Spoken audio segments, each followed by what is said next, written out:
attention was drawn towards an article that was written in the newspaper by presumably a young girl. Hello, hi, നമസ്കാരം. ഇവരിവിടെ എന്ത് ചെയ്യാണെന്നാണോ നിങ്ങൾ ആലോചിക്കുന്നത്? ഇവരെല്ലാവരും bank ഓഫീസേഴ്സാണ്. ബാങ്കിന്റെ സേവനങ്ങൾ ഓരോ ഗ്രാമത്തിലേക്കും എങ്ങനെ വ്യാപിപ്പിക്കാം? പക്ഷേ ന്യൂ ബാങ്കിന്റെ മറ്റ് സേവനങ്ങൾ ഗ്രാമവാസികൾക്ക് എങ്ങനെയാണ് മനസ്സിലാക്കി കൊടുക്കുക? ഇതുമൂലം ബാങ്കിന് എന്ത് ലാഭമാണ് ഉണ്ടാവുക തുടങ്ങിയ കാര്യങ്ങളെക്കുറിച്ചാണ് ഇവിടെ ഗഹനമായി ചർച്ച ചെയ്യുന്നത്. Will you do the honors, please? Please. Thank you, sir. Most welcome. As you all know, about 40% of Indians do not have access to formal financial services.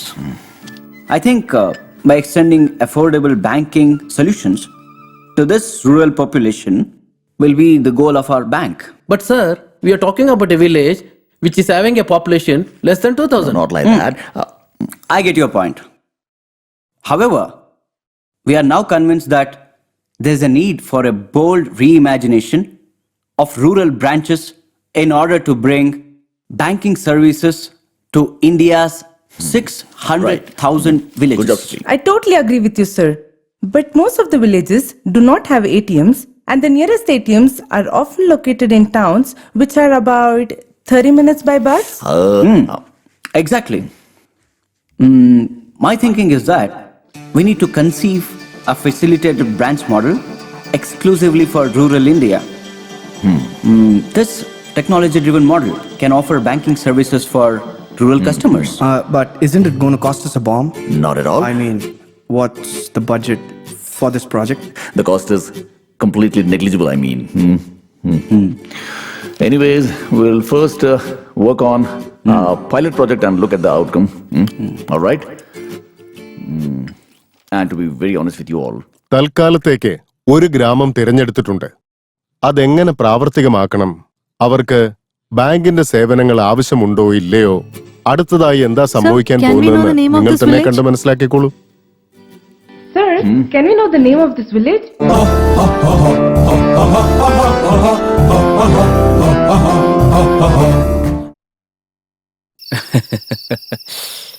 ഇതാടാ സാധനം.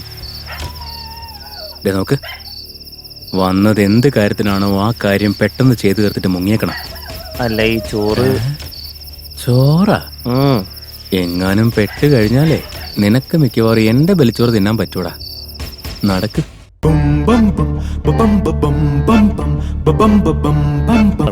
ഈ നാടിന്റെ അവസ്ഥയും ഗതിയും മനുഷ്യന് തടഞ്ഞു നിർത്താൻ പറ്റാത്തത് രണ്ട് കാര്യമാണ്. ഒന്ന് വളി, മറ്റൊന്ന് മുലപ്പാല്. ഈ ബാങ്കുകാര് എന്നൊക്കെ മേടിച്ചു വെക്കോ ആവോ. എല്ലാം വാങ്ങി വെച്ചിട്ട് നമ്മളെ വഴിയാകാരമാക്കും. അവന്റെ തലയെറിഞ്ഞ് വീഴ്ത്തിയില്ലെങ്കിൽ ഞാൻ കണ്ടൻകോരന്റെ മകനല്ല. മറ്റണികളും നമ്മളെ വിശ്വസിച്ചാ വരുന്നത്. വരട്ടെ. കൊച്ചുമുതലാളി, താങ്കളുടെ ആഗമന ഉദ്ദേശം എന്താണോ? താങ്കളെ പോലെ തന്നെ രാവിലെ പ്രഭാത കർമ്മങ്ങൾ പൂർത്തിയാക്കാനുള്ള ആഗ്രഹത്തിലെത്തിയതാണ്. ആണെന്നുണ്ടെങ്കിൽ താങ്കൾ വന്ന കാര്യം സുഖകരമായി നടക്കട്ടെ.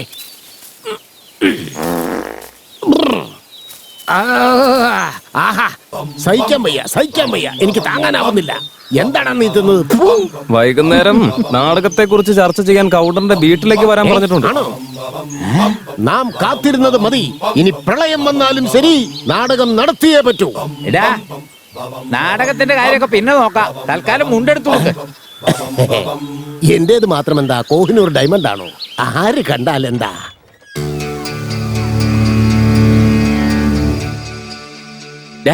നീ എന്തോക്കിക്കടാ അവന്റെ ബീഡി.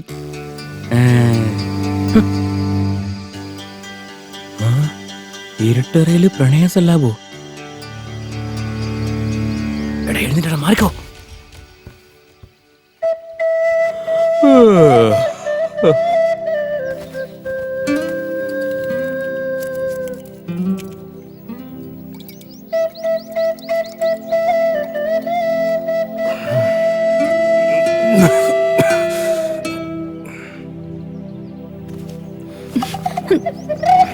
സാരെന്ന് വിടും മനുഷ്യ. ഇന്നലെ എന്നെ കൊന്നില്ലെന്നേ ഉള്ളൂ, വീണ്ടും കൊഞ്ചു വരിക. ഒന്ന് എണീറ്റ് പോയേ, എണീറ്റ് പോവാൻ.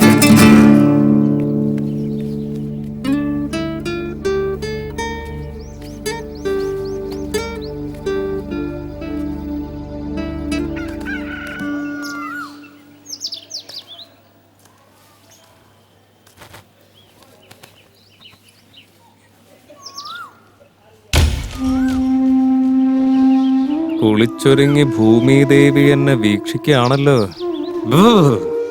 ഓ നീയായിരുന്ന എന്റെ ജീവിതത്തിൽ മണ്ണ് വാരിയിട്ട് ഇപ്പോഴത്തെ ഈ ജീവിതത്തിൽ ആരെങ്കിലും മണ്ണ് വാരിയിടാൻ വരുന്നുണ്ടോ എന്ന് നോക്കാമെന്നത്. ശരി, നോക്ക് നോക്ക് നോക്ക്.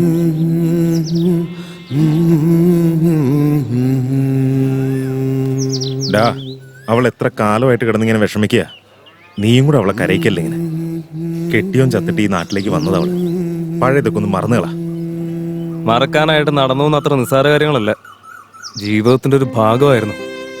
അതിനെക്കുറിച്ച് ഓർത്ത് എന്തുമാത്രം സ്വപ്നങ്ങൾ കണ്ടിരുന്നവനാ. ഇനി അതും ആലോചിച്ചോണ്ടിരുന്നിട്ട് എന്തിനാ? അതൊക്കെ മറക്കാൻ നോക്കടാ. എടാ ശങ്കര, കാര്യങ്ങളൊക്കെ മുന്നോട്ട് കൊണ്ടുപോകാൻ കുറച്ച് കടം വാങ്ങിച്ചിട്ടുണ്ടായിരുന്നു. അതിന് അയാളുടെ അടുത്ത് നിന്ന് ഞാൻ കുറച്ച് കാശ് വാങ്ങിച്ചായിരുന്നേ. അപ്പൊ നീ വേഗം ജോലിക്ക് കയറാൻ നോക്ക്. കടം വാങ്ങാൻ തനിക്ക് വേറെ ആരും കിട്ടിയില്ലേ? അയാളുടെ അടുത്ത് തന്നെ പോണമല്ലേ? എടാ എനിക്കറിയാം അയാളുടെ പേര് കേട്ടാ നിനക്ക് കലി കയറുമെന്ന്. അതൊക്കെ മനസ്സിൽ വെച്ചോണ്ടിരുന്ന എങ്ങനെയാ? ജോലിയുടെ കാര്യത്തിൽ അതൊന്നും ആലോചിച്ചിട്ട് കാര്യമില്ല. വയറ് വിശക്കുമ്പോ ഭക്ഷണം കഴിക്കാതെ എങ്ങനെയാ? എടാ ശങ്കര, നീ അല്ലാതെ ഈ നാട്ടില് മറ്റാരും എനിക്ക് കൂട്ടുന്നില്ല. നിന്നെ വിശ്വസിച്ചാ ഞാൻ ആ കാശ് വാങ്ങിച്ചേ. പറ്റില്ല എന്ന് പറയല്ലേ. ഈ ഒരൊറ്റ തവണത്തേക്ക് നീ വാ, നമുക്ക് ജോലി ചെയ്യാം. ഞാൻ വരാം, നീ വിട്ടോ. ശരി, വേഗം വന്നേക്കണേ. ആ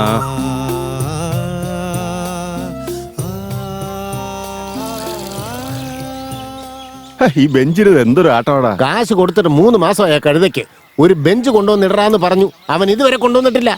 എന്നും എന്തെങ്കിലും ഒരു മുട്ടിനായം പറഞ്ഞോളൂ. ആ എടാ മോനെ, കാര്യമായ പഠിത്തത്തിലാണല്ലോ. ഇന്ന് ക്ലാസ്സിലെ ടെസ്റ്റ് വെച്ചിരിക്കാം. സയൻസ് മുഴുവൻ തീർത്തു, ഇനി കണക്കും കൂടി ബാക്കിയുണ്ട്. Pythagoras theorem A² + B² = C². അടിപൊളി അടിപൊളി അടിപൊളി ഡ്രസ്സൊക്കെ ഇട്ടോണ്ട് കാലത്തെ തന്നെ എങ്ങോട്ടാ? ചെന്നൈ വരെ പോവാ. അല്ല ചേട്ടാ, ഇന്നെന്താ പത്രത്തിൽ വിശേഷിച്ച വാർത്ത? ജപ്പാൻകാരുണ്ടല്ലോ പുതിയൊരു റെയിൽ കണ്ടുപിടിച്ചത്രേ. 15 മിനിറ്റില് 200 കിലോമീറ്റർ വേഗത്തിൽ പോകുന്നു. നീ എങ്ങാനും അതിൽ കേറി പോവാണെന്നുണ്ടെങ്കില് ഈ ചായ കുടിക്കുമ്പോഴേക്കും ചെന്നൈയിൽ കൊണ്ടേയാക്കുന്നില്ല. കല്യാണം കാലത്ത് 11 മണിക്കാ. നേരത്തെ അങ്ങോട്ട് എത്തിയിട്ട് ഞാൻ എന്ത് കാണിക്കാനാ?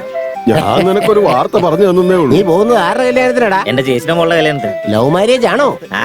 എനിക്കൊന്നും അറിയാൻ പാടില്ല. അവള് കെട്ടാൻ പോകും, അത്രേ ഉള്ളൂ. പട്ടണത്തിലൊക്കെ കാർന്നോമാരുടെ വാക്കൊക്കെ ആരെങ്കിലും കേൾക്കുവോ? ലവ് മാരേജ് തന്നെ ആയിരിക്കും. അല്ലേടാ ഗിരീഷേ? അതെന്താന്ന് മനസ്സിലാവുന്നില്ല അച്ഛാ. പ്രണയം തോന്നിയ ഈ ലോകം മുഴുവൻ നല്ല കളർഫുൾ ആയിട്ടേ തോന്നും. നീ ഒന്ന് ഒരു കല്യാണമൊക്കെ കഴിച്ചു നോക്ക്. അപ്പൊ നിനക്ക് എല്ലാം ബ്ലാക്ക് ആൻഡ് വൈറ്റ് ആയിട്ടേ കാണൂ. അതെ സാറേ, ടെൽ മീ യുവർ ലവ് സ്റ്റോറിയാ. I think in 1942 I'm looking smart. She's very hot. ഒരു നാൾ അവളുടെ കൈ പിടിച്ചടാ ഞാൻ. കണ്ണടച്ച് തുറന്നപ്പോഴേ 50 വർഷമല്ലേ കടന്നുപോയത്. ഈ 50 വർഷ സമയത്തിൽ നിങ്ങൾ എന്താ ചെയ്തേന്ന് പറ. ഞങ്ങളെ രണ്ടാൾ ഇത്ര നാൾ ഉഴുന്നാട്ടായിരുന്നു. ഒന്ന് എനിക്ക് പോടാ.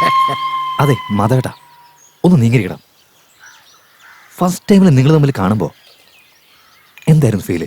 എന്റെ പൊന്നു മോനെ, അവള് വരുന്നത് കണ്ട എന്റെ ഹൃദയം തുടി തുടിക്കും. തല നിറയെ മുല്ലപ്പൂ, നെറ്റിയിലൊരു ചന്ദനക്കുറി, പച്ച കളറിലുള്ള സാരി, തോളിലൊരു ചാക്കും, കയ്യിലൊരു അരിവാളും. എന്തിനാ പുല്ല് പറിക്കാൻ പോയതാ? ഇടയ്ക്ക് ചുണ്ട് കടിക്കുന്ന ഒരു സ്വഭാവം ഉണ്ട് അവക്ക്. ആഹാ, അത് മാത്രം കറക്റ്റ് കാര്യം പറഞ്ഞു.